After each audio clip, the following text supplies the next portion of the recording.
अमरावती शहरातील प्रभाग क्रमांक 16 मध्ये गेल्या 7 दिवसांपासून कचरा संकलनाची गाडी न आल्यामुळे परिसरात कचऱ्याचे ढीग साचले असून नागरिकांच्या आरोग्याचा गंभीर प्रश्न निर्माण झाला आहे। यामुळे संतप्त झालेल्या MIMच्या कार्यकर्त्यांनी आणि स्थानिक नागरिकांनी मंगळवारी महानगरपालिका कार्यालयावर धडक देत जोरदार आंदोलन केले। आंदोलनादरम्यान कार्यकर्त्यांनी महानगरपालिका आयुक्तांविरोधात तसेच कचरा संकलनाची जबाबदारी असलेल्या कोणार्क कंपनी विरोधात जोरदार घोषणाबाजी केली।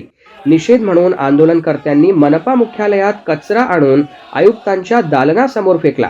त्यामुळे काही काळ महानगरपालिका परिसरात गोंधळ आणि तणावाचे वातावरण निर्माण झाले होते। घटनेची माहिती मिळताच पोलिसांनी तातडीने घटनास्थळी धाव घेत परिस्थिती नियंत्रणात आणली। पोलिसांनी आंदोलनकर्त्यांची समजूत काढत परिस्थिती शांत केली। त्यामुळे पुढील अनर्थ टळला। प्रभागातील नागरिकांनी 7 दिवसांपासून कचरा गाडी न आल्याने परिसरात दुर्गंधी पसरली असून अस्वच्छतेमुळे आरोग्याचा गंभीर प्रश्न निर्माण झाल्याची तक्रार केली।